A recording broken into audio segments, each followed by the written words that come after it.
En el actuar diario del médico fisiatra es necesario conocer algunos de los conceptos que están explícitos tanto en el campo administrativo de la prestación de servicios de salud como en el área legal. Hoy vamos a revisar aspectos relacionados con la calificación de pérdida de la capacidad laboral y ocupacional. Lo primero a tener en cuenta es que actuamos dentro del Sistema General de Seguridad Social en Salud y Riesgos Laborales. Este sistema genera una regulación que consiste en expedir las normas que permiten obtener atención por parte de los integrantes del sistema.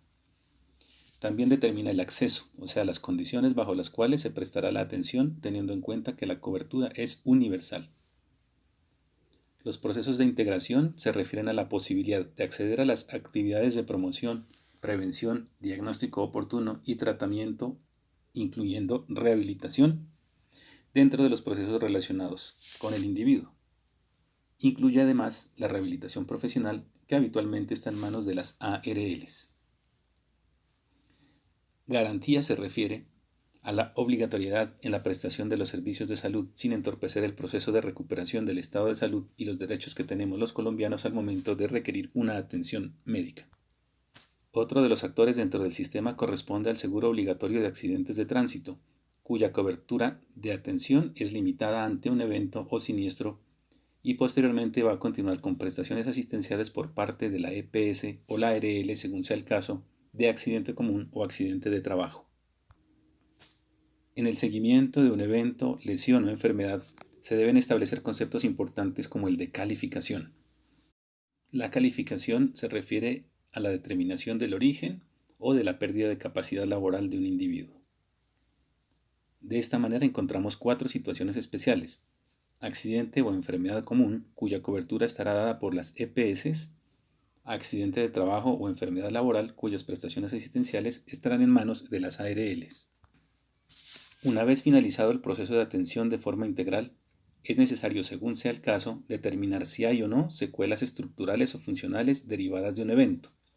Es decir, no toda patología amerita de un proceso de calificación, y deben tenerse en cuenta circunstancias como el número de días de incapacidad, el tipo de patología, la historia natural de la misma y el tratamiento recibido por parte del paciente. Esta calificación de pérdida de capacidad laboral y ocupacional es el terreno que nos compete el día de hoy. Debemos conocerlo a profundidad. Esto está determinado por el Decreto 1507 del 2014, conocido como Manual Único de Calificación de Pérdida de Capacidad Laboral y Ocupacional. Como su nombre lo indica, es la única normatividad vigente en la actualidad para definir este proceso. Las instancias que van a determinar esa calificación, tanto de origen como de pérdida de capacidad laboral, son las EPS, los fondos de pensiones, las ARLs y las juntas regional y nacional de calificación de invalidez. En cada instancia se establecen grupos interdisciplinarios conformados por profesionales de diferentes áreas del sector de la salud, es decir, el proceso no está en manos de un solo individuo. Para hablar de algunos aspectos generales, debemos conocer que el Manual Único de Calificación de Pérdida de la Capacidad Laboral es un documento que consta de 2 títulos. El título primero se relaciona con las deficiencias a calificar. Se divide en 15 capítulos, los cuales contienen unas tablas y la metodología específica para evaluar cada área afectada. El título segundo hace referencia a la valoración del rol laboral, el rol ocupacional y otras áreas ocupacionales. Más adelante veremos unos ejemplos.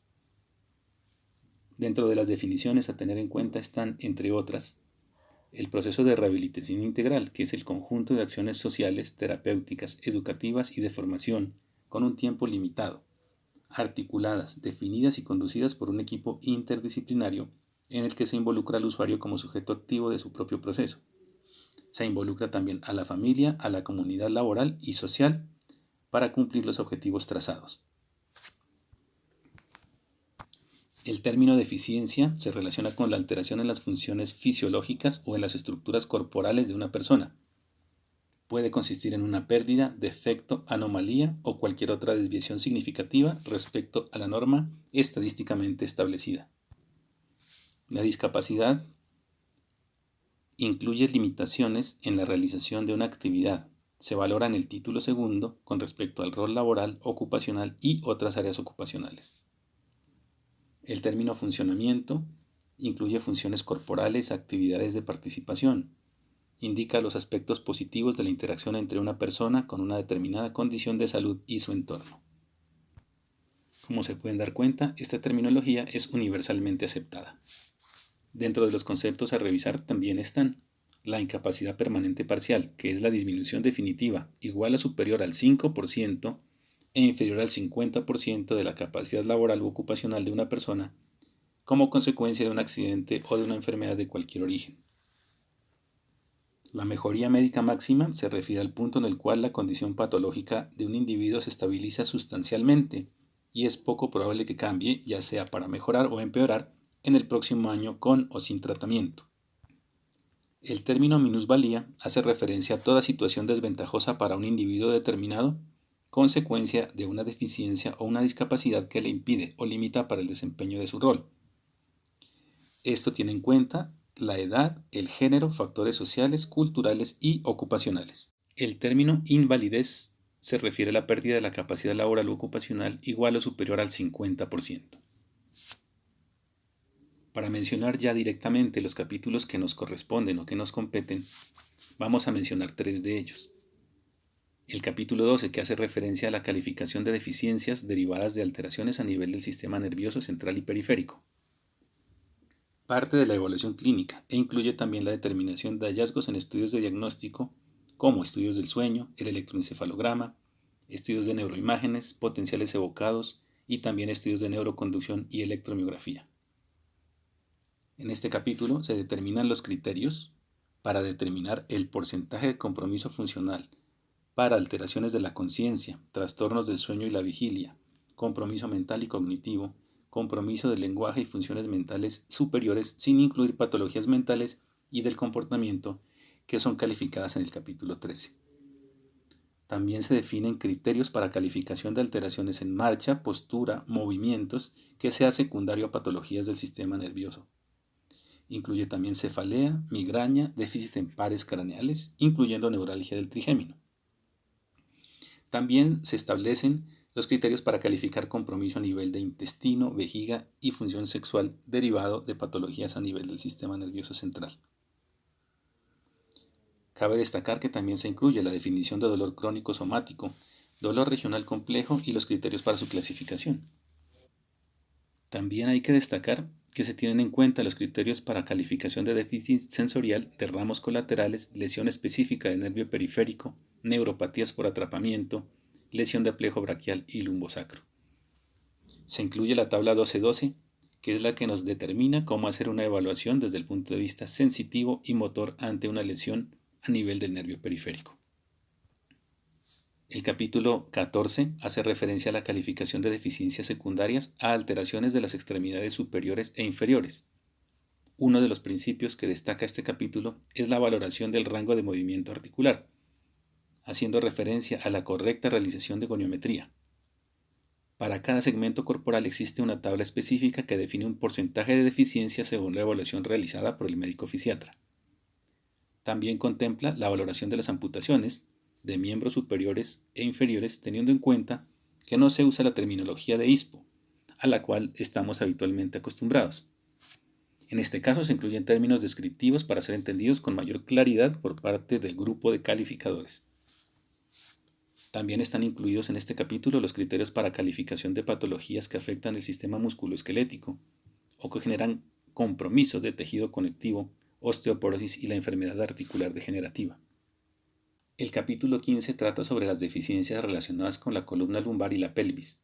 Involucra establecer un diagnóstico preciso para determinar qué tipo de alteración estructural o funcional se está presentando y así poder hacer objetiva la evaluación.